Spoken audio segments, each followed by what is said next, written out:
SP Riyansh Malik के भीतर जैसे भावनाओं का तूफान उमड़ रहा था। कमरे की हल्की रोशनी में उसकी कसी हुई मुठ्ठियां उसके मन के संघर्ष को जाहिर कर रही थी। उसके विशाल बिस्तर के बीचों बीच 14 बरस की मेहर गहरी और बेखबर नींद में डूबी हुई थी, मानो दुनिया की हर चिंता से परे हो। कुछ ही समय पहले की बात थी जब रियांश अपने करीबी दोस्त के निगाह में गांव गया था।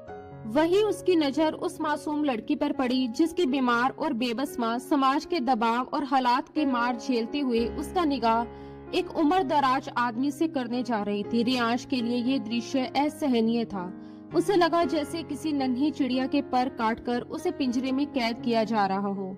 उस क्षण उसने आवेश में नहीं बल्कि जिम्मेदारी के भाव से निर्णय लिया और समय मेहर से निगाह कर लिया ताकि उसे उस नाइंसाफी से बचाकर एक सुरक्षित जीवन दे सके। शहर लाने के बाद भी उसने कभी उसे अपनी पत्नी की तरह नहीं देखा बल्कि एक अमानत की तरह संभाला। मेहर की कम उम्र, उसकी भोली आंखें, उसका निश्चल स्वभाव, सब कुछ उसे बार बार याद दिलाता था कि वह अभी जीवन की असली समझ से बहुत दूर है। रियांश खुद को हमेशा संयम में रखता, उससे एक तय दूरी बनाकर चलता, क्योंकि वह जानता था कि इंसान कभी कभी अपने ही जज्बातों से हार जाता है। पिछले कुछ दिनों से मेहर का उसके आसपास ज्यादा रहना, छोटी छोटी बातों में उसका सहारा ढूंढना उसे भीतर तक विचलित कर रहा था। उस रात वह बेहद थका हुआ घर लौटा था। थकान इतनी थी कि बिना सोचे समझे वह उसी बिस्तर पर लेट गया जहां मेहर पहले से सो रही थी। नींद में करवट बदलते हुए जब मेहर उसके सीने से आ लगी तो उसके भीतर जैसे बिजली सी कौंध गई। उस मासूम स्पर्श ने उसके भीतर दबे हुए एहसासों को झंझोर दिया, लेकिन अगले ही पल उसका विवेक जाग उठा। उसने खुद को सख्ती से रोका। वह जानता था कि अगर वह एक कदम भी बहक गया तो वह खुद की नजरों में गिर जाएगा। मेहर भले ही कागजों पर उसकी जायज बीवी थी, मगर उम्र और समझ के लिहाज से वह अभी एक बच्ची ही थी। उसे रिश्तों की गंभीरता, जिम्मेदारियों का बोझ और जीवन की सच्चाइयों का अंदाजा नहीं था। रियांश नहीं चाहता था कि जिसे वह जालिमों के चुंगल से छुड़ाकर लाया है वही उसकी नादानी या कमजोरी का शिकार बन जाए। उसने गहरी सांस ली, बड़ी स्नेह से उसे अपने सीने से अलग किया, तकिए पर ठीक से लिटाया, उसके ऊपर कंबल डाला और खुद दूसरे कमरे में चला गया। उसने मेहर के लिए अलग कमरा बनवाया था, लेकिन वह कभी कभी अकेलेपन या डर के कारण उसके कमरे में आ जाती थी। रियांश का उससे रिश्ता केवल पति का नहीं बल्कि एक रक्षक का भी था। मेहर उसके दूर के चाचा की इकलौती बेटी थी, वही चाचा जिन्होंने उसके पिता के गुजर जाने के बाद उसे सहारा दिया, पढ़ाया लिखाया, एक काबिल अफसर बनाया और उसे जीवन की राह दिखाई। आज जो भी ओहदा, सम्मान और पहचान उसके पास थी वह उन्हीं की बदौलत थी। जब एक हादसे में चाचा इस दुनिया से चले गए और उसकी चाची ने समाज के दबाव में आकर मेहर का रिश्ता एक बूढ़े आदमी से तय करने की ठानी, तब रियांश के लिए चुप रहना नामुमकिन था। उसे अपनी चाची के फैसले पर गहरा दुख हुआ। वह समझ नहीं पा रहा था कि एक औरत होकर वह मासूम लड़की के साथ ऐसा अन्याय कैसे कर सकती है। हालांकि वह मेहर का सगा महरम नहीं था, इसलिए खानदान वालों ने उसकी बात को ज्यादा अहमियत नहीं दी। सबका तर्क था कि लड़की पराई अमानत होती है, उसे जल्दी विदा कर देना ही बेहतर है, वरना बदनामी का खतरा रहता है।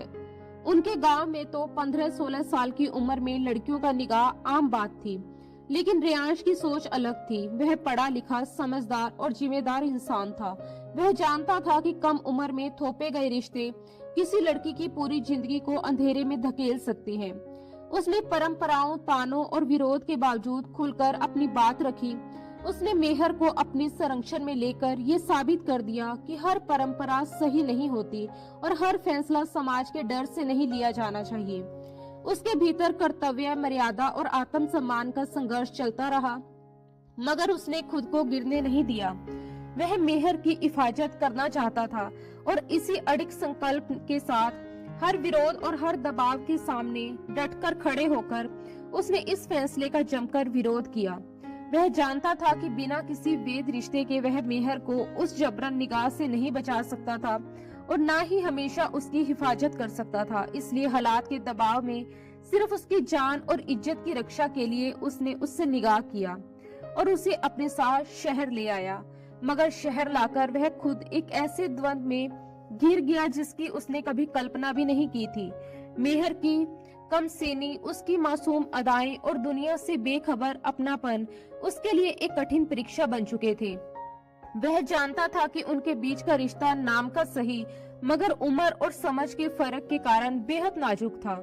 लेकिन जब जब मेहर अपने बचपने में उसकी हदों के बेहद करीब आ जाती, उसका गला पकड़कर लिपट जाती, खिलखिलाकर उसके गाल चूम लेती या रात को डरकर उसके कमरे में आकर उसी के बिस्तर पर सिमट जाती, तब रियांश के लिए अपने जज्बातों को काबू में रखना आसान नहीं रहता था। वह हर बार खुद को समझाता कि ये सिर्फ उसकी मासूम निर्भरता है, मगर भीतर उठती हलचल उसे बेचैन कर देती। उस सुबह भी मेहर चिड़िया की तरह चहकते हुए उठी, जैसे पिछली रात कुछ हुआ ही ना हो, जबकि रियांश का सिर भारी था और मन उलझनों से भरा हुआ। नाश्ते की मेज पर पहली बार उसकी आवाज सख्त हुई, मेहर, तुम अपने कमरे में ही सोया करो। जब तुम मेरे कमरे में आ जाती हो तो मुझे खुद दूसरे कमरे में जाना पड़ता है और मुझे अपने कमरे के अलावा कहीं नींद नहीं आती। उसकी डांट सुनकर मेहर के हाथ थम गए और वह बड़ी बड़ी आंखों से उसे देखने लगी। फिर भोलेपन से पूछ बैठी, आप मुझे अलग कमरे में रखते ही क्यों हैं? मुझे अपने साथ ही रख लीजिए। और जब आप मुझे गांव से लेकर आए थे तब मेरी सहेलियों ने भी कहा था कि अब तुम हमेशा रियांश मलिक के साथ उनके घर में उनके कमरे में रहोगी, क्योंकि हम दोनों का निगाह।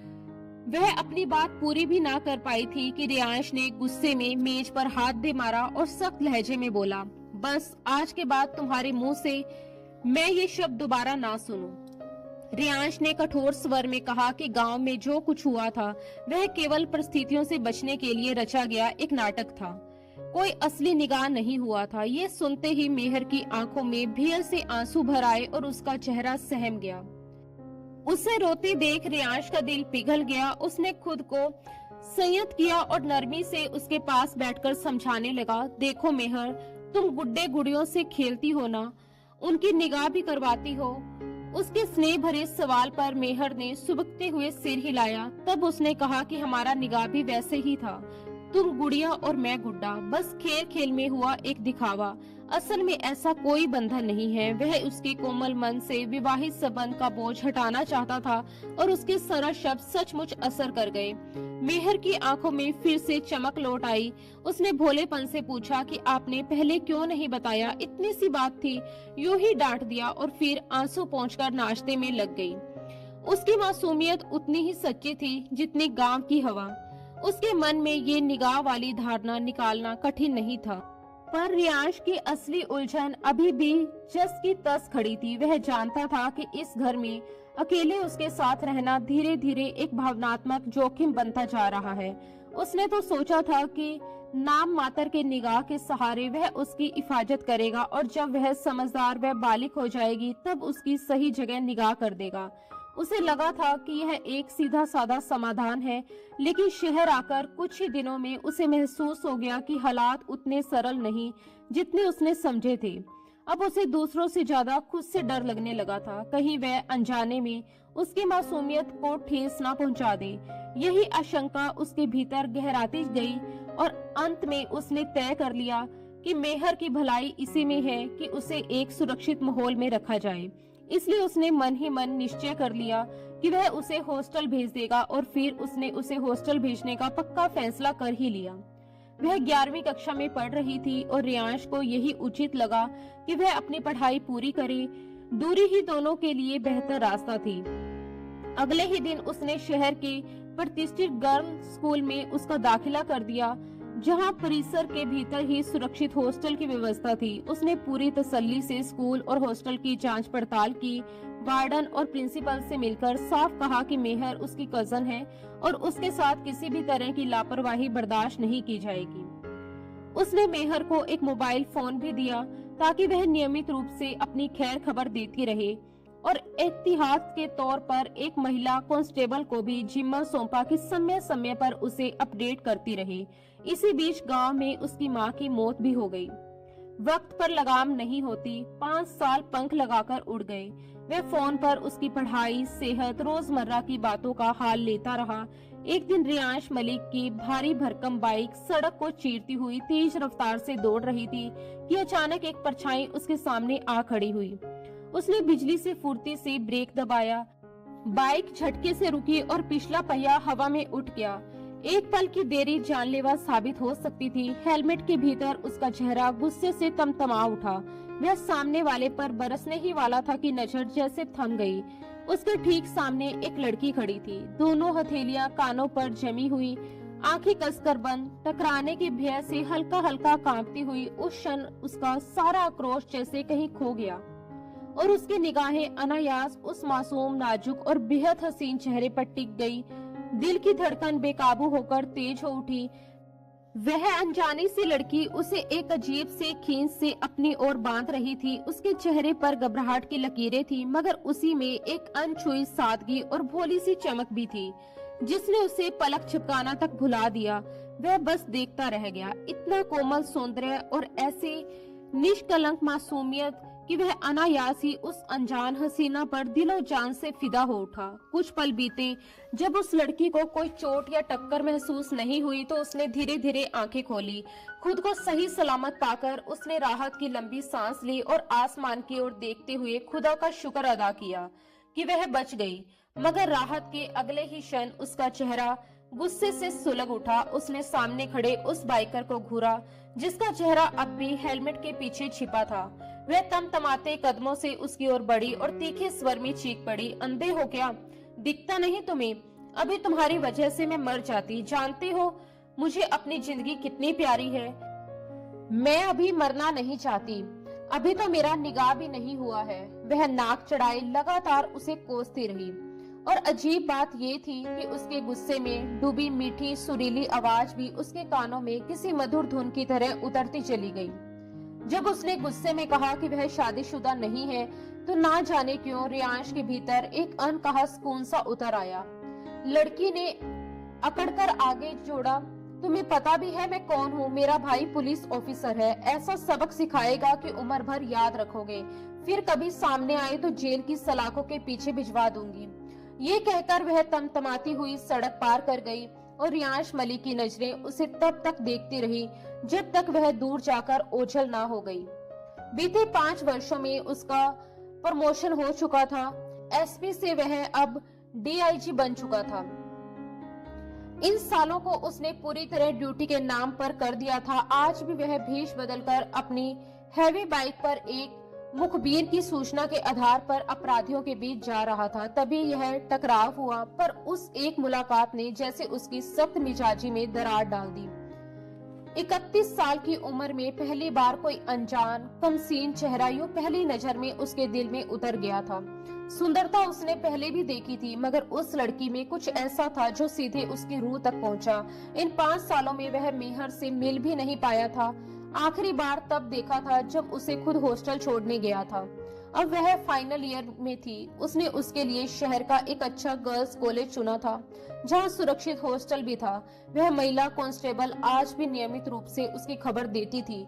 मेहर से अक्सर उसकी मैसेज पर बात हो जाती। जरूरत पड़ने पर वह बस लिख देती और वह सब इंतजाम कर देता। उसने कभी उसे उस निगाह की सच्चाई नहीं बताई थी। मेहर यही जानती थी कि वह उसका कजन है और वह भी चाहता था कि बात वहीं तक रहे।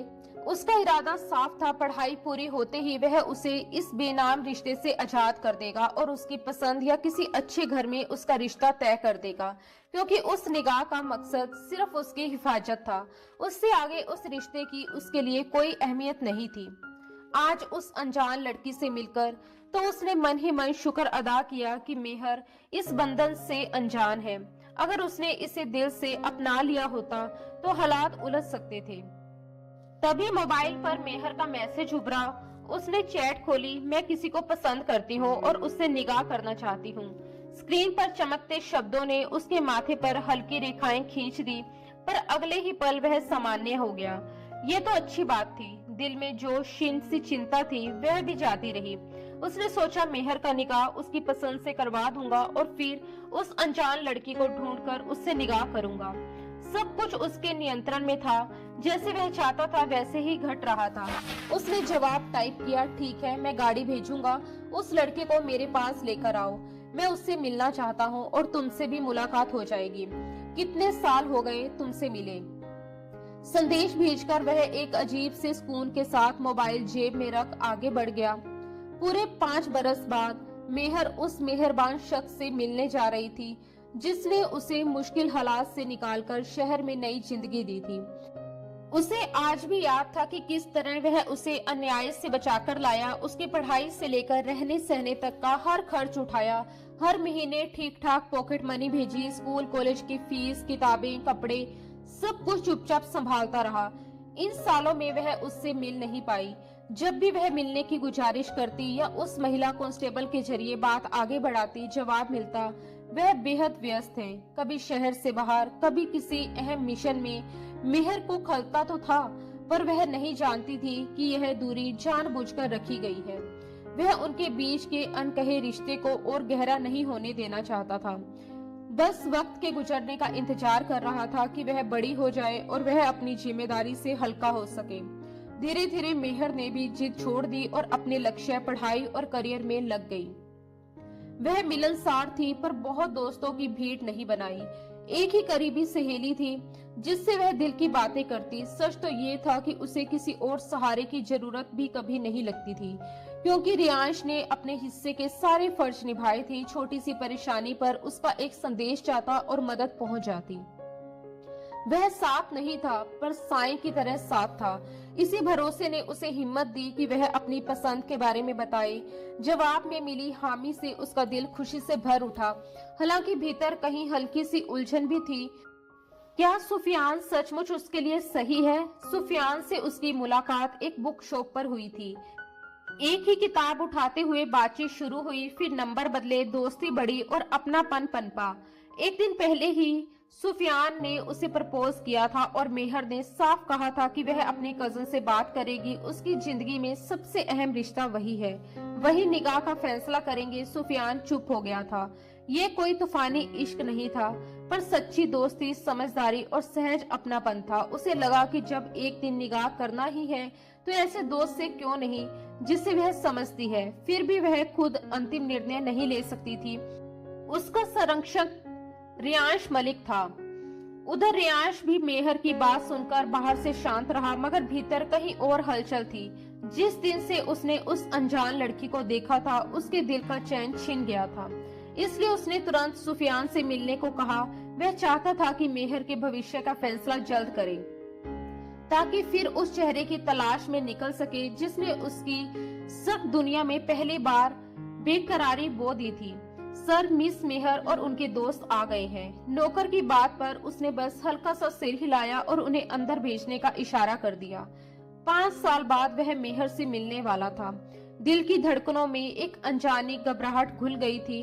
वह खुद को समझा रहा था कि जो भी हो वह उसकी बीवी है, एक जायज रिश्ते में बंधी हुई, और आज वही उसके लिए लड़का पसंद करके उसकी निगाह की बात करने आया है। ये सोचकर सीने में अजीब सी कसक उठी। उसने गहरी सांस ली और दरवाजे की ओर देखने लगा। अस्सलाम वालेकुम। अंदर आते लड़के को गौर से देखते हुए वह खड़ा हुआ, सलाम का जवाब दिया और हाथ मिलाया। वालेकुम अस्सलाम रियांश भाई, कैसे हैं आप? वह अभी लड़के का जायजा ले ही रहा था कि पीछे से आई जानी पहचानी मधुर आवाज ने उसे चौंका दिया। उसकी नजर जैसे ही सामने खड़ी लड़की पर पड़ी, उसे लगा मानो छत उसके ऊपर आ गिरी हो। आंखें फटी रह गई। वह वही थी, वही लड़की जिसे सड़क पर एक झटके में उसका चैन छीन लिया था, और अब सच सामने था। वह कोई और नहीं, मेहर थी, उसकी अपनी बीवी। और उससे भी बड़ा सदमा ये कि वह उसी के सामने एक लड़के को खड़ा किए कह रही थी कि वह उससे निगाह करना चाहती है। उसका दिमाग सुन पड़ गया। वह इस बात पर खुश भी नहीं हो पा रहा था कि जिससे उसे पहली नजर में मोहब्बत हुई वह उसी की पत्नी है, क्योंकि सामने खड़ी लड़की ये जानती ही नहीं थी कि वह उसका शौहर है। रियांश भाई, ये सुफियान है। उसके होठों से निकला भाई शब्द आज जहर सा लगा। वह अक्सर मैसेज में उसे भाई कहती थी और उसने कभी रोका नहीं, क्योंकि उसने खुद ही इस रिश्ते को नाम देने से बचा रखा था। अब वही चूक उसे भीतर से जला रही थी। काश उसने सच बता दिया होता, काश उसने दूरी ना बनाई होती, काश वह उसे यूं अकेला छोड़कर अनजान ना बना रहता। आज वह उसके सामने किसी और के साथ खड़ी ना होती। उसे लगा जैसे उसने खुद अपने हाथों अपनी जिंदगी पर वार कर दिया हो। सामने खड़ी लड़की, उसकी इज्जत, उसका हक, उसकी मोहब्बत सब कुछ थी, और वह इन सब से अनजान थी। आप ठीक हैं? उसकी आवाज ने उसे होश में लुटाया। उसने मुश्किल से सिर हिलाया। मैं अभी आता हूँ, और वहां से निकल गया। कमरे में पहुंचते ही उसका सब्र टूट गया। वह चीजें उठाकर फेंकने लगा। कुछ ही पलों में कमरा अस्त व्यस्त हो गया। उसके भीतर जैसे आग भड़क उठी थी। वह खुद को कोस रहा था। कैसे वह अपनी बीवी को हॉस्टल छोड़कर दूर रहा? क्यों उसे रिश्ते का एहसास नहीं करवाया? अगर वह मिलता रहता, सख्ती करता, सच बता देता तो आज ये नौबत ना आती। उसके भीतर पागलपन सा उमड़ पड़ा। वह उसे किसी और का होते देखने की कल्पना भी नहीं कर सकता था। नहीं, ऐसा नहीं होगा। तुम सिर्फ मेरी हो, मेरी ही रहोगी। वह बड़बड़ाया। मुझसे गलती हुई, पर अब नहीं। तुम्हें मुझसे कोई जुदा नहीं कर सकता, तुम खुद भी नहीं। उसका वजूद तपते अंगारों सा दहक रहा था। गम, गुस्सा, पछतावा सब एक साथ उमड़ पड़े। मगर सच यही था कि ये सब उसी की चुप्पी और दूरी का नतीजा था। कुछ देर बाद वह भारी सांसें लेते हुए खुद को काबू में लाने की कोशिश करने लगा। तभी एक ख्याल बिजली की तरह कौंधा। मेहर, वह बाहर उस लड़के के साथ अकेली है। ये सोचते ही उसके कनपट्टियां तन गई। उधर बाहर मेहर और सुफियान असमंजस में खड़े थे, और भीतर रियांश के मन में तूफान पूरी ताकत से उठ चुका था। सुफियान ने बेचैनी से मेहर की तरफ देखते हुए पूछा कि आखिर उसके भाई को क्या परेशानी है, क्योंकि रियांश मलिक का बदला हुआ रवैया साफ दिखाई दे रहा था। मेहर खुद भी उलझन में थी। फोन पर तो वह उससे बिना हिचक बात कर लिया करती थी, मगर इतने लंबे समय बाद आमने सामने आने पर उसके दिल में अजीब सी झिझक भर गई थी। उनके बीच ऐसा कोई अपनापन या खुलापन नहीं था कि वह सीधे जाकर उससे सवाल कर सके। इसलिए उसने बस इतना कहा कि शायद कोई जरूरी काम होगा, वह अक्सर बहुत व्यस्त रहते हैं। और सुफियान को बैठने का इशारा कर खुद भी बैठ गई। तभी रियांश मलिक लौट आया और ठंडे लेकिन हुक्म चलाने वाले अंदाज में बोला कि उसे जरूरी काम से बाहर जाना है। सुफियान उसके साथ चले। रास्ते में बात होगी और मेहर यहीं रुके, उसका इंतजार करे। बाद में किसी को साथ लेकर हॉस्टल से अपना सामान ले आए। अब वह यहीं रहेगी। कॉलेज वह खुद छोड़ दिया करेगा। फिलहाल सामने वाले कमरे में आराम करे, बाद में उसके लिए अलग कमरा तय करवा दिया जाएगा। मेहर हैरानी से उसे देखती रह गई। अचानक उसके व्यवहार में आए इस बदलाव की वजह वह समझ नहीं पा रही थी।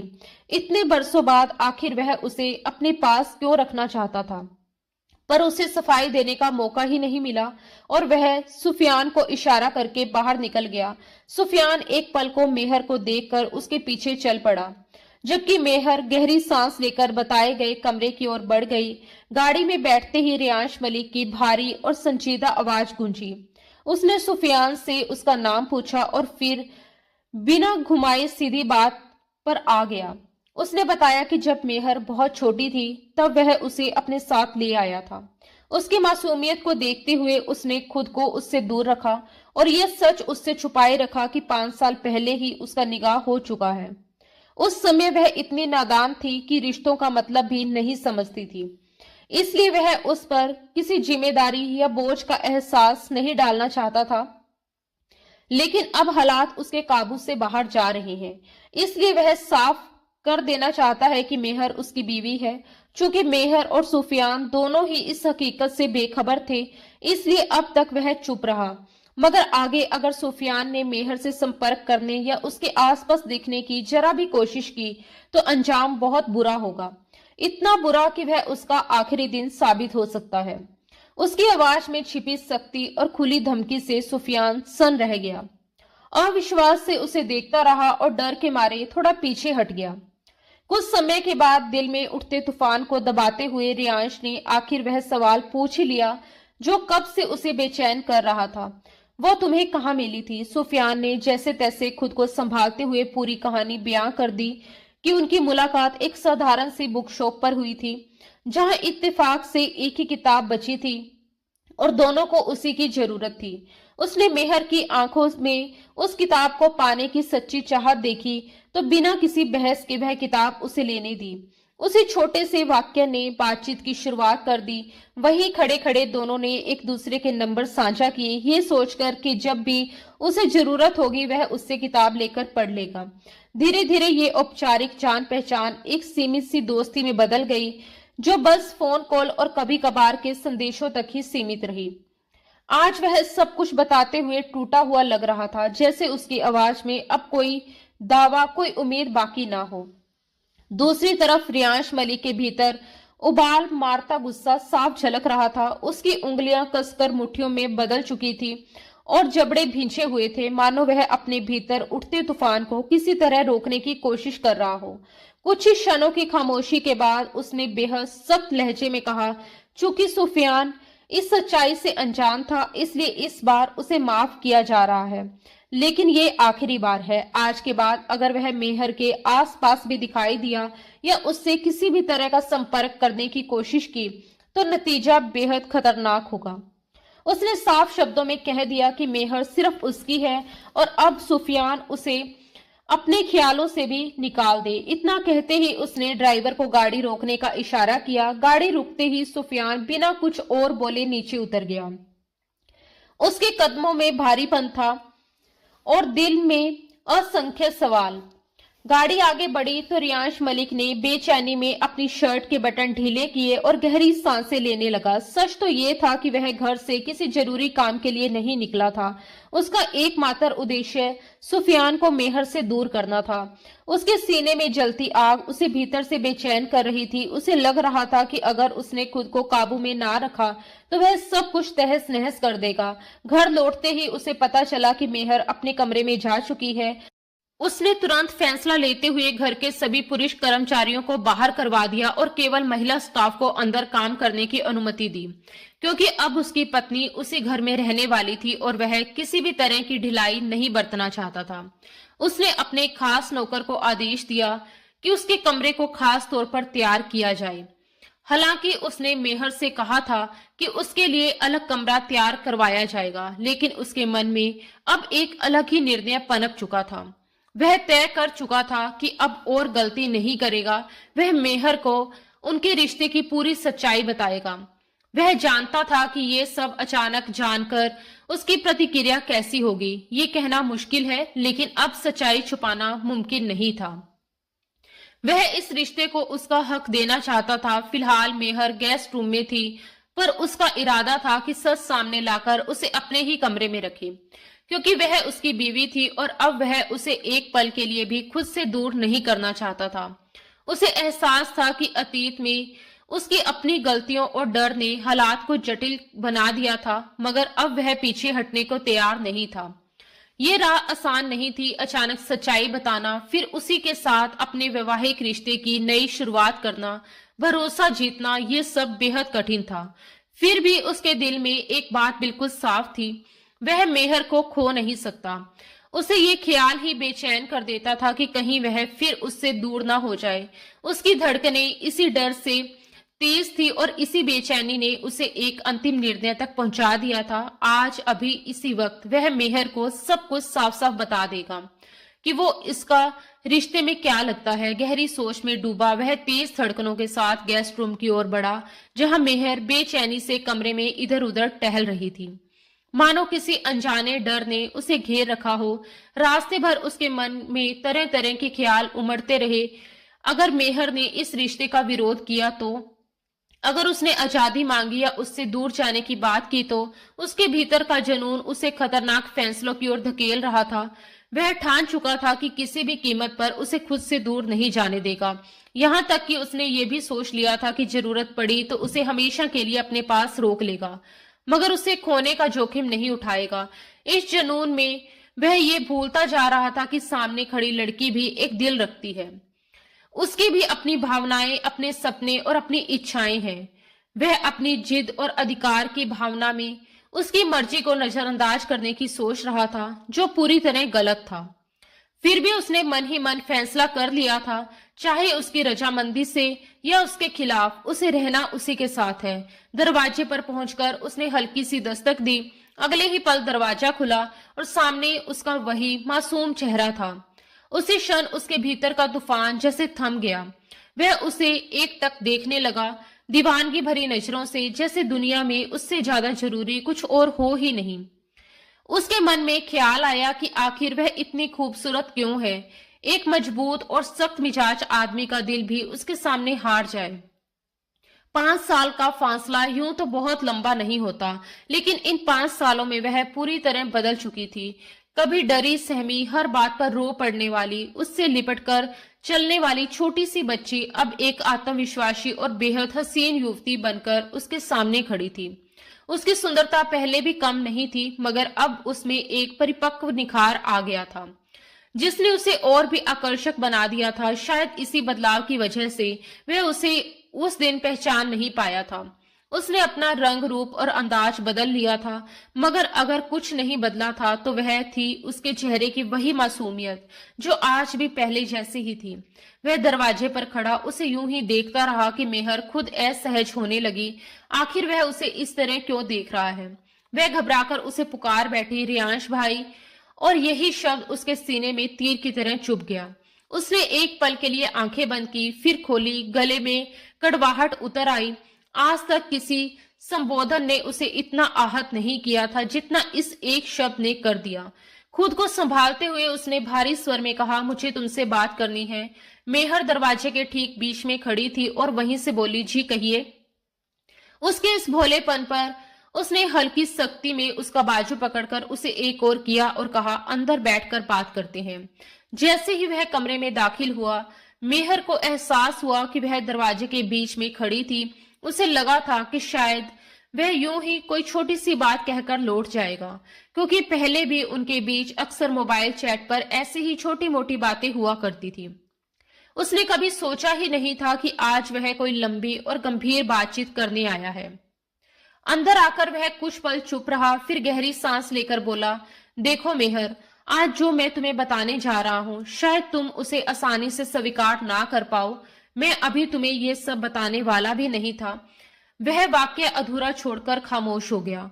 सच तो यह था कि वह ये राज कभी खोलना ही नहीं चाहता था, मगर हालात और उसके भीतर की बेचैन मोहब्बत उसे इस मोड़ पर ले आई थी जहां सच छुपाना अब मुमकिन नहीं था। उसने रुक रुक कर कहना शुरू किया कि आज जो कुछ हुआ उसके बाद उसे एहसास हो गया कि वह ये बात अब और नहीं छुपा सकता।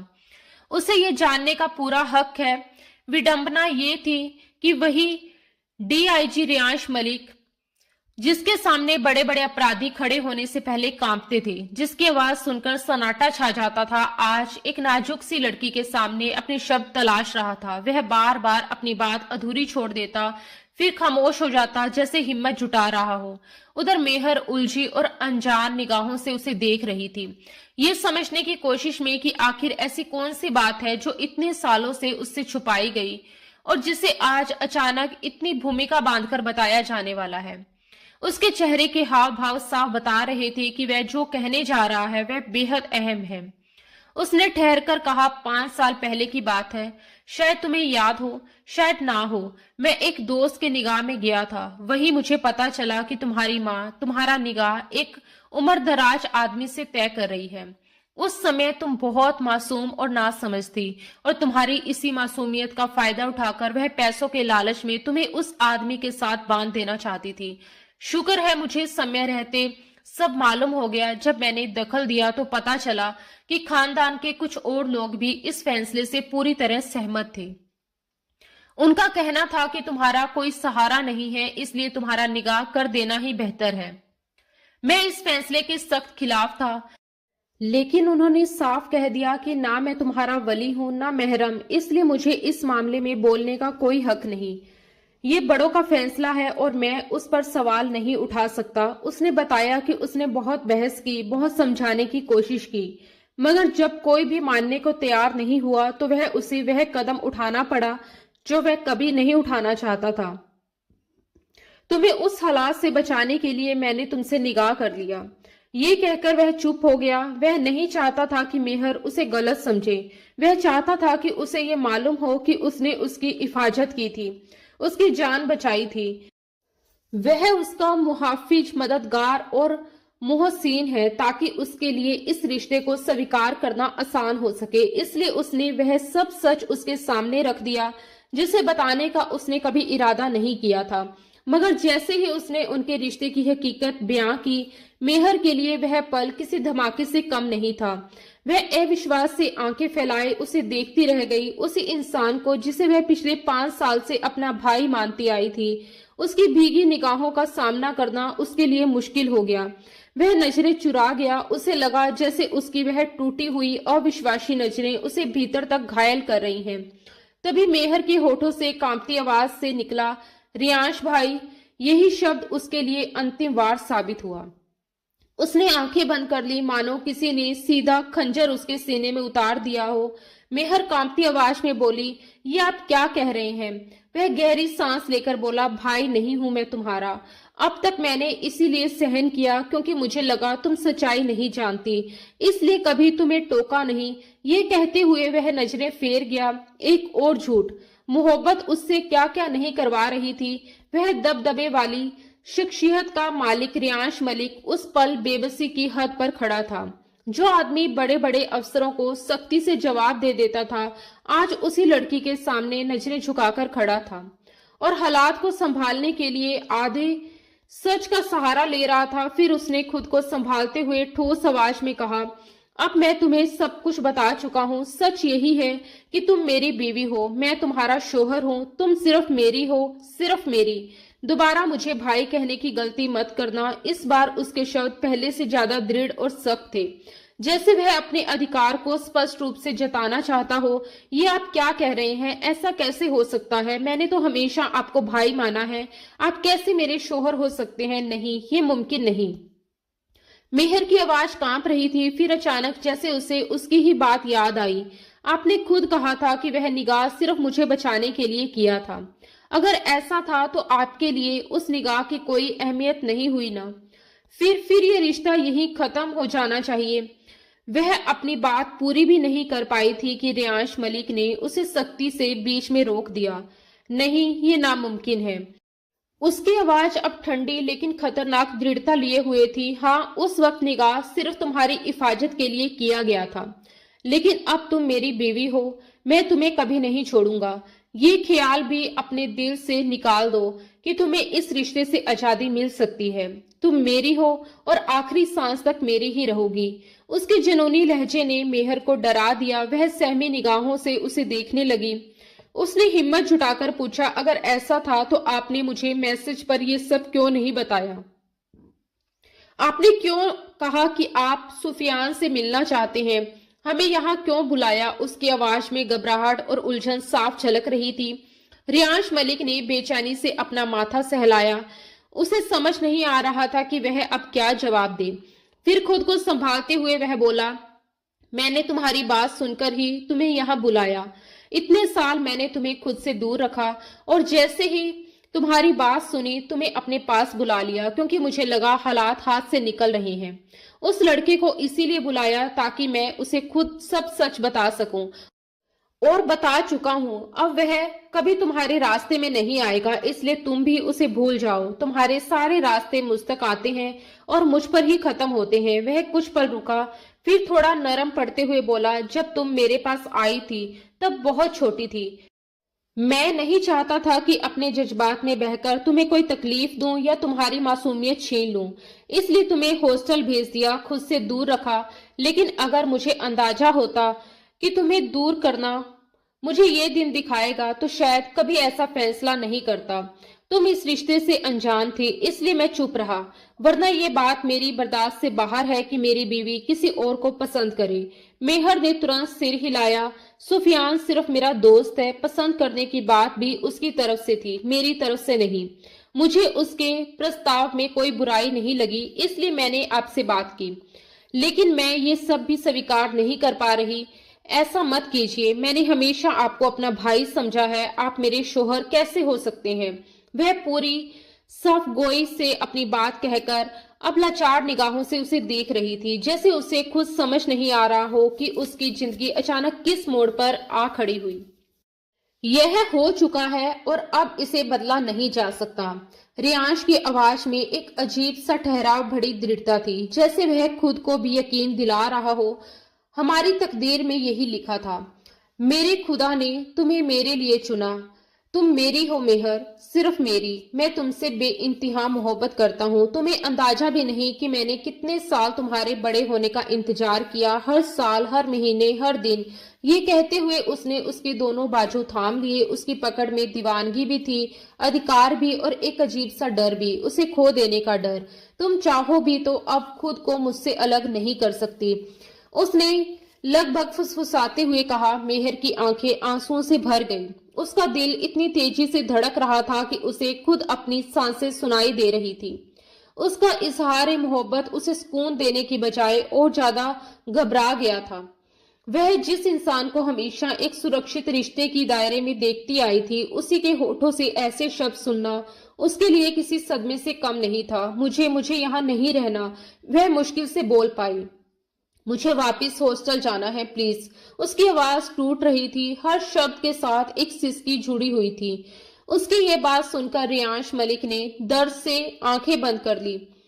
एक पल को जैसे उसके भीतर कुछ चटका हो, मगर अगले ही पल उसकी आंखों में फिर वही अड़िग फैसला लौट आया। सच तो ये था कि अब अगर मेहर इस निगाह को दिल से स्वीकार भी कर लेती, तब भी वह उसे दोबारा खुद से दूर नहीं भेजता। और अब जब वह साफ तौर पर इस रिश्ते से बचकर भागना चाह रही थी, तो ये उसके लिए बिल्कुल असंभव था। तुम कहीं नहीं जाओगी, उसने ठोस और निर्णायक स्वर में कहा।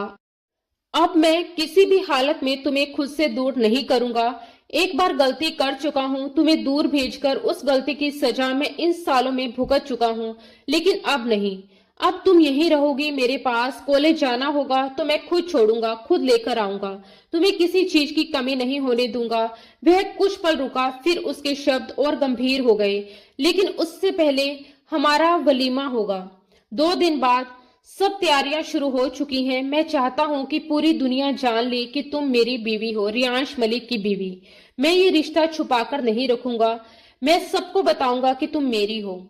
मेहर ने हैरानी और भय से उसे देखा, जैसे उसके पैरों तले जमीन खिसक गई। वह आगे बोला, ये 2 दिन तुम गेस्ट रूम में रहो, तब तक हमारा बेडरूम भी पूरी तरह तैयार हो जाएगा। वलीमे के बाद मैं तुम्हें अपनी दुल्हन बनाकर अपने कमरे में ले जाऊंगा। ये 2 दिन तुम्हारे लिए हैं, खुद को संभालने के लिए, इस रिश्ते को समझने के लिए, खुद को इसके लिए तैयार करने के लिए।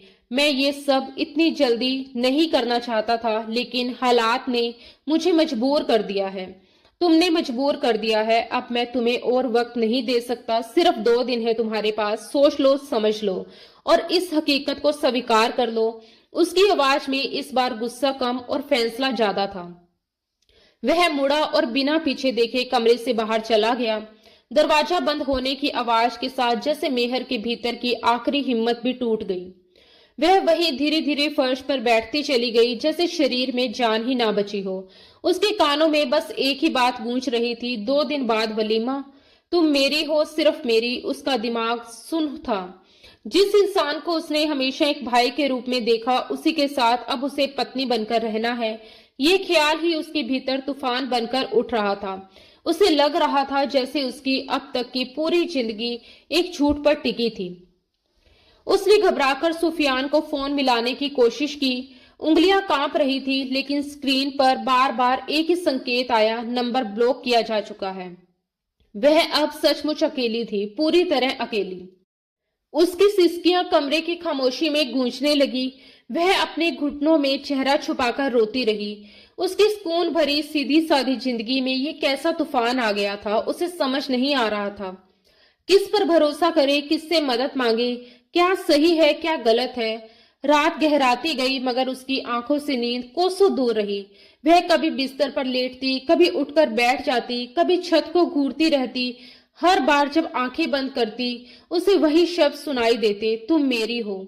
उस रात उसने सिर्फ रोकर, सोचकर और डर कर वक्त गुजारा। सुबह होने तक उसकी आंखें सूज चुकी थी, दिल थक चुका था और दिमाग अब भी उसी सवाल में उलझा था। क्या सच में उसकी तकदीर का फैसला कोई और कर चुका है, या अभी भी उसके पास कुछ चुनने का हक बाकी है।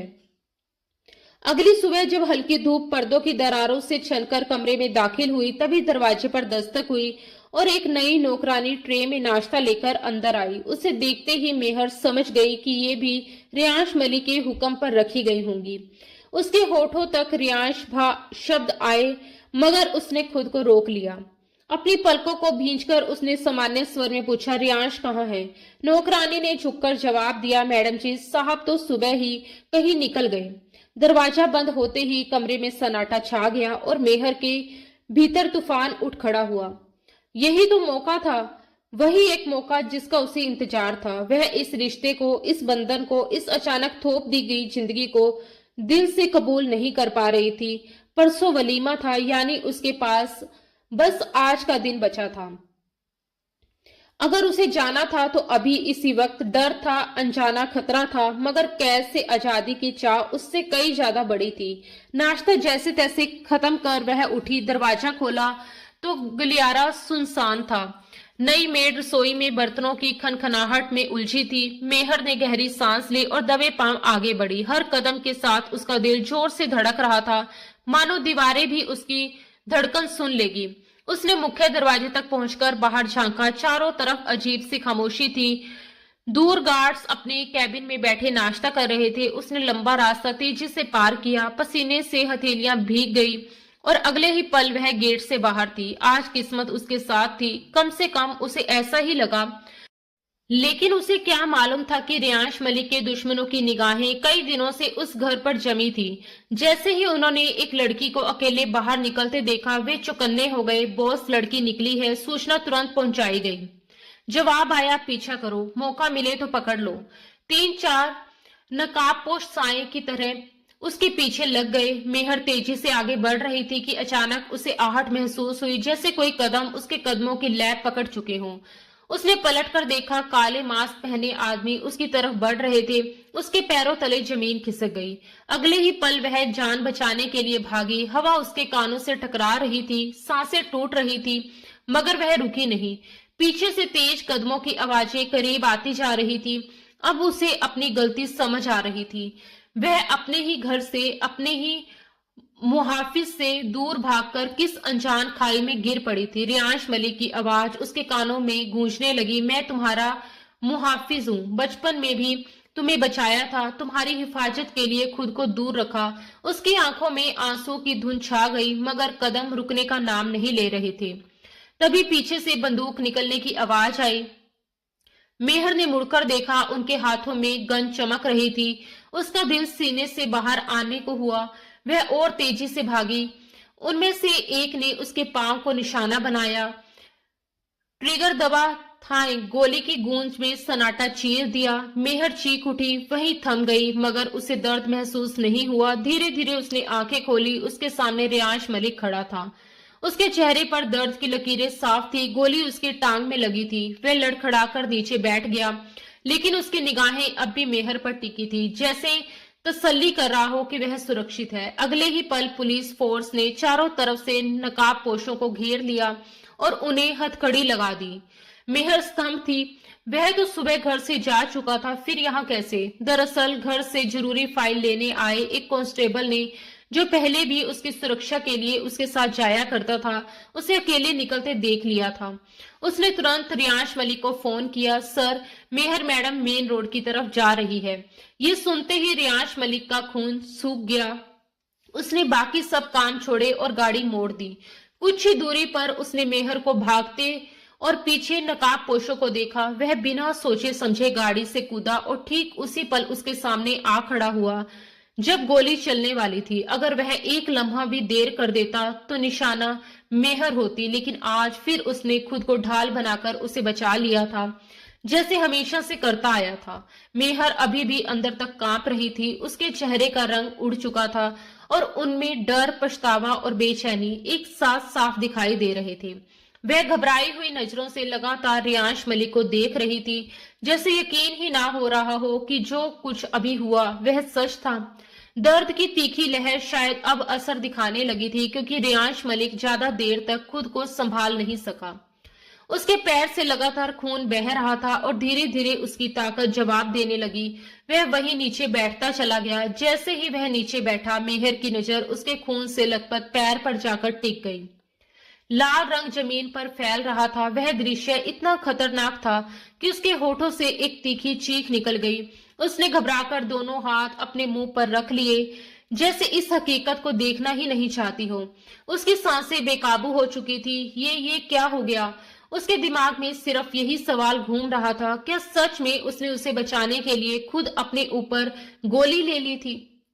क्या वह उसके सामने ढाल बनकर खड़ा हो गया था? ये सोचते ही उसके आंसू बेकाबू होकर बहने लगे। उसके सीने में जैसे भारी पत्थर रख दिया गया हो। उसे समझ ही नहीं आ रहा था कि वह खुद को कोसे या उसके सामने गिरकर माफी मांगे। दूसरी तरफ रियांश मलिक ने दर्द से भरी नजर उठाकर उसे देखा। उसके भीतर गुस्सा भी था। वह उससे भागी थी। उसने अपनी जान खतरे में डाली थी। वह तो गुस्से से भरा हुआ ऑफिस से निकला था जब उसे पता चला कि मेहर घर से निकल गई है, लेकिन जैसे ही उसने उस सड़क पर भागते देखा, डर से कांपते हुए, और उसके पीछे नकाब पोशों को, उसका सारा गुस्सा हवा हो गया था। उस पल उसके लिए सिर्फ एक चीज मायने रखती थी, मेहर की हिफाजत। कुछ ही देर में वे अस्पताल पहुंच चुके थे। इमरजेंसी वार्ड की तेज रोशनी, डॉक्टरों की भाग दौड़ और मशीनों की आवाज के बीच उसकी टांग से गोली निकाल ली गई। अब वह सफेद चादर वाले बेड पर लेटा हुआ था। दर्द कम करने की दवा दी जा चुकी थी, मगर चेहरे की थकान और तनाव साफ झलक रहा था। मेहर उसके सामने रखी कुर्सी पर बैठी थी। उसका सिर झुका हुआ था। वह लगातार रोए जा रही थी। उसके आंसू थमने का नाम नहीं ले रहे थे। कमरे में सन्नाटा था जिसे सिर्फ उसकी सिसकियां तोड़ रही थी। रियांश मलिक ने बेचैनी से अपना माथा मल लिया। मेहर, अब बस करो, उसने थकी हुई आवाज में कहा। क्यों मुझे और तकलीफ दे रही हो? ऐसे मत रो। लेकिन उसके इतना कहते ही मेहर की रुलाई और तेज हो गई। वह कुर्सी से उठकर उसके करीब आ गई। मुझे माफ कर दीजिए, ये सब मेरी वजह से हुआ। वह टूटी हुई आवाज में बोल रही थी। मुझे वहां से नहीं भागना चाहिए था। अगर आपको कुछ हो जाता तो मैं कैसे जीती? मेरी वजह से आपको गोली लगी। अगर आपको कुछ हो जाता तो मैं खुद को कभी माफ नहीं कर पाती। उसकी बात सुनकर रियांश मलिक ने उसे गौर से देखा। उसकी आंखों में जो दर्द था वह बनावटी नहीं था, लेकिन फिर भी उसके दिल में चुभन थी। अगर मुझे कुछ हो जाता, वह हल्की कड़वाहट के साथ बोला, तो तुम तो आजाद हो जाती ना। तुम्हारी मुझसे जान छूट जाती। यही तो चाहती थी तुम। ऐसा मत कहिए। मेहर ने तड़प कर उसकी ओर देखा। उसकी आंखों में चोट साफ झलक रही थी। आपको ऐसा क्यों लगता है? आपको लगता है कि अगर आपको कुछ हो जाता तो मैं चैन से जी पाती? मैंने हमेशा आपको अपना रक्षक माना है, बचपन से। आप ही तो थे जो हर मुश्किल में मेरे सामने खड़े रहे। आप ही मेरा सहारा है, मेरा भरोसा है, मेरी दुनिया। उसके शब्दों में सच्चाई थी। रियांश मलिक कुछ पल तक बिना कुछ कहे उसे देखता रहा। उसके भीतर का तूफान जैसे धीरे धीरे शांत होने लगा। और इसीलिए मुझसे भाग रही थी? उसने गंभीर आवाज में पूछा। उसकी नजरें गहरी थी, जैसे सीधे उसके दिल में उतर जाना चाहती हो। अगर मैं तुम्हारा रक्षक हूँ, तुम्हारा सहारा हूँ, तो मुझसे दूर जाने की कोशिश क्यों कर रही थी? मुझसे डर क्यों लग रहा था तुम्हें? उसकी आंखों में भरे आंसुओं ने सचमुच उसे भीतर तक पिघला दिया था, मगर वह उसके भाग जाने की बात को इतनी आसानी से भूल भी नहीं पा रहा था। उसके दिल में चोट थी, और वह चोट सिर्फ गोली की नहीं थी। मेहर ने कांपती आवाज में कहा, गलती हो गई मुझसे। मैं ये सब अचानक कबूल नहीं कर पा रही थी। मैंने सारी जिंदगी आपको भाई की तरह देखा, उसे रिश्ते से समझा। अचानक से सब बदल गया, रिश्ता बदल गया, और फिर इतनी जल्दबाजी। मैं घबरा गई थी। मुझे कुछ समझ नहीं आ रहा था। उस वक्त मुझे भागना ही सही लगा, लेकिन मैं गलत थी। मुझे माफ कर दीजिए। वह रोते हुए उसे मासूमियत से देख रही थी। उसकी आंखों में डर नहीं, सच्चा पछतावा था। रियांश मलिक ने गहरी सांस ली। कुछ पल तक वह छत को देखता रहा, जैसे खुद को संभाल रहा हो। फिर धीमे स्वर में बोला, शायद तुम सही कह रही हो। गलती मेरी भी थी। मुझे तुम पर अचानक इतना बड़ा बोझ नहीं डालना चाहिए था। मुझे इतनी जल्दबाजी नहीं करनी चाहिए थी। उस दिन जब मैंने तुम्हें सुफियान के साथ देखा, मैं डर गया था। मुझे लगा कहीं मैं तुम्हें खो ना दूं। उस ख्याल ने मुझे बेचैन कर दिया। मेरा दिल तुम्हें किसी और के साथ सोच भी नहीं पा रहा था, इसलिए मैं तुम्हें जल्द से जल्द अपने नाम करना चाहता था। लेकिन मैंने ये नहीं सोचा कि कहीं मैं तुम्हें डरा तो नहीं रहा।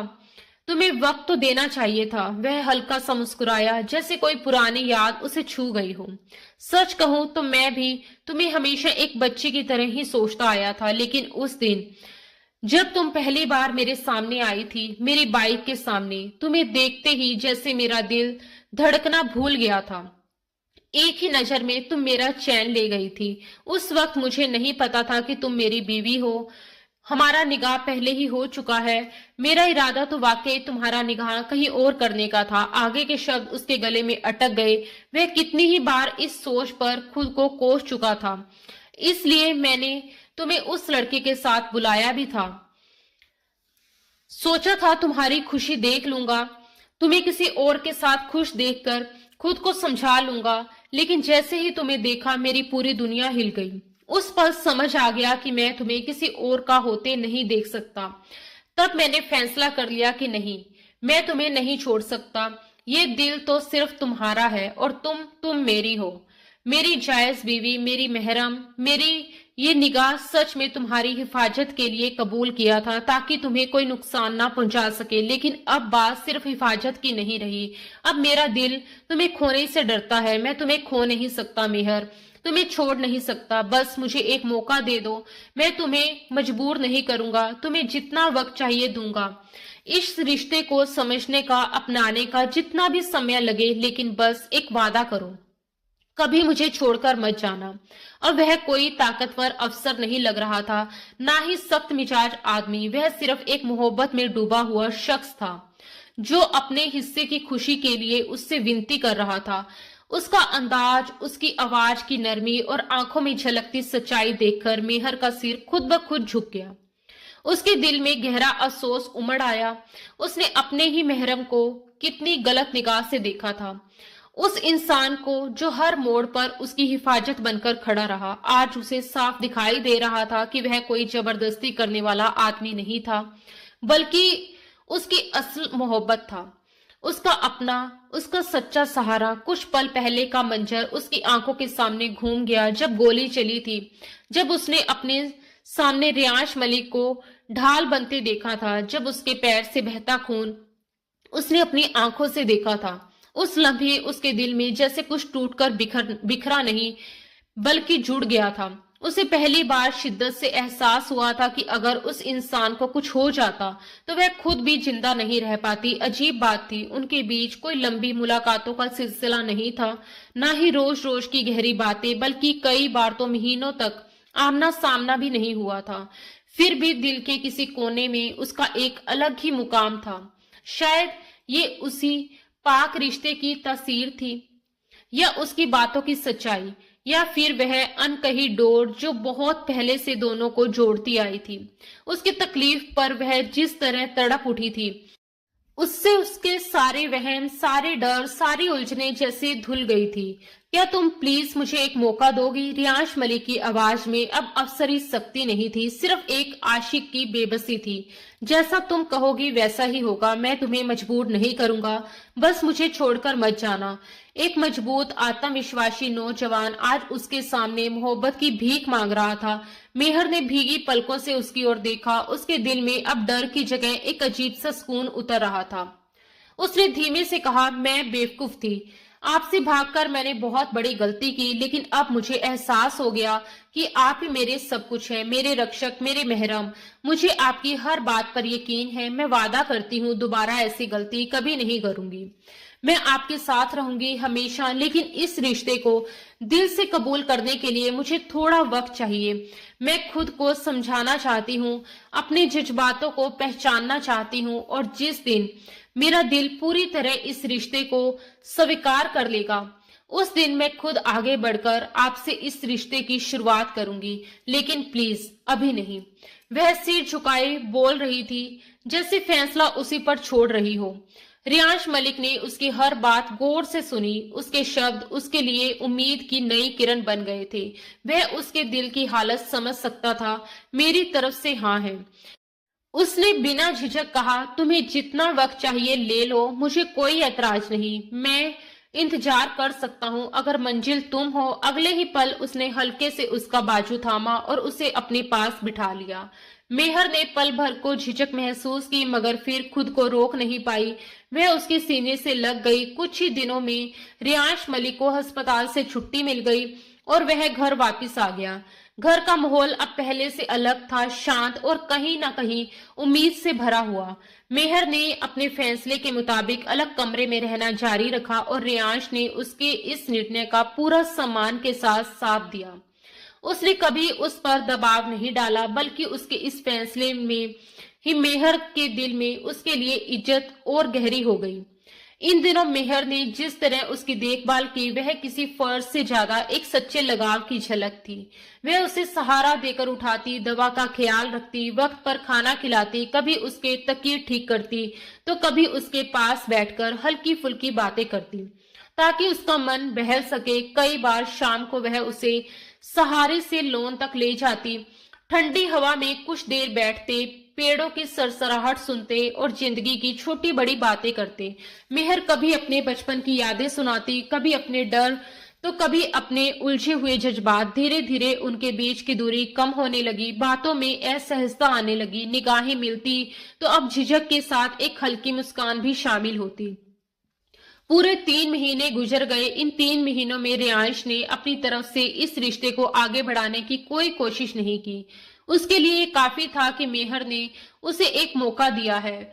वह बस उसके व्यवहार को महसूस करता, उसकी खामोशियों को पढ़ता। जब भी वह उसकी नजरों से शर्मा कर चेहरा फेर लेती या उसके थोड़ा सा करीब आने पर उसके माथे पर पसीने की महीन बूंदें चमकने लगती तो रियांश का दिल तसल्ली से भर जाता। उसे यकीन था कि मेहर का दिल धीरे धीरे उसी की ओर बढ़ रहा है। वह बस उस दिन का इंतजार कर रहा था जब वह खुद उसके पास आएगी, और वह दिन भी आ गया। एक रात मेहर के कमरे का एसी अचानक खराब हो गया। गर्मी बढ़ रही थी। रियांश ने सहज स्वर में कहा, आज तुम मेरे कमरे में सो जाओ, मैं सोफे पर सो जाऊंगा। मेहर ने मासूमियत से कहा, इतना बड़ा बेड है, हम एक ही बेड शेयर कर सकते हैं। उसकी बात सुनकर रियांश को वहीं 14 साल की मासूम मेहर याद आ गई, जो बिना किसी बनावट के दिल की बात कह देती थी। वह हल्के से मुस्कुराया और बेड के एक किनारे पर लेट गया। रात गहरी होती गई, खामोशी कमरे में फैल गई। ना जाने कब करवट बदलते बदलते वह मेहर के बेहद करीब आ गया। अचानक उसे एहसास हुआ कि उसका हाथ मेहर के पेट पर था और उसका पैर उसके पैरों से उलझा हुआ। वह झटके से जाग गया और तुरंत पीछे हट गया। खुद को संयम करते हुए उसने दूसरी तरफ करवट ले ली, लेकिन अगले ही पल उसकी सांस थम गई। उसे अपनी पीठ के पीछे मेहर की नरम मौजूदगी का एहसास हुआ। वह धीरे धीरे उसके करीब सरक आई थी। उसकी सांसों की हल्की गर्माहट उसकी पीठ को छू रही थी। उस स्पर्श में अब झिझक कम और अपनापन ज्यादा था। फिर बहुत हल्की आवाज में उसके कानों के पास मेहर की सरगोशी गूंजी, मुझे अब इस रिश्ते को स्वीकार करने में कोई डर नहीं है। तुम्हारे करीब आकर अब सुकून मिलता है। तुमसे दूर जाने का मन नहीं करता। प्लीज मुझसे दूर मत जाओ। उसके शब्दों में मासूमियत भी थी और एक नई जागी हुई मोहब्बत भी। रियांश ने धीरे से पलटकर उसे देखा। उसकी आंखों में अब डर की जगह यकीन था। अगले ही पल उसने उसे अपनी बाहों में समेट लिया, जैसे कोई अनमोल चीज थामता है। उसके माथे पर एक गहरा ठहरा हुआ चुंबन रखा। दोनों की दिल जैसे लंबे इंतजार के बाद एक ही लय में धड़कने लगे। वह कोई जल्दबाज बेकाबू पल नहीं था, बल्कि भरोसे और स्वीकार का पल था। 3 महीनों की दूरी, झिझक और समझ ने उस एक लम्हे को गहराई दे दी थी। कमरे में खामोशी थी, मगर उस खामोशी में सुकून घुला हुआ था। उस रात उन्होंने कोई वादा जोर से नहीं किया, लेकिन दिल ही दिल में एक दूसरे को पूरी तरह स्वीकार कर लिया। अब उनके बीच कोई दूरी नहीं थी, क्योंकि इस बार रिश्ता मजबूरी से नहीं बल्कि मोहब्बत और रजामंदी से जुड़ा था, और उनकी खुशियों भरी जिंदगी का एक नया सवेरा सचमुच उनका इंतजार कर रहा था। तो दोस्तों, आज की हमारी ये खूबसूरत और एहसासों से भरी कहानी आपको कैसी लगी, हमें कमेंट बॉक्स में जरूर बताइए। आपके विचार और आपकी राय हमारे लिए बहुत मायने रखते हैं। अगर इस कहानी ने आपको दिल को छुआ हो, आपको इसमें मोहब्बत, भरोसा और अपनापन महसूस हुआ हो, तो प्लीज इस वीडियो को लाइक जरूर करें। ऐसे ही दिल को छू लेने वाली और रोमांटिक कहानियां सुनने के लिए हमारे चैनल को सब्सक्राइब करना बिल्कुल ना भूलें।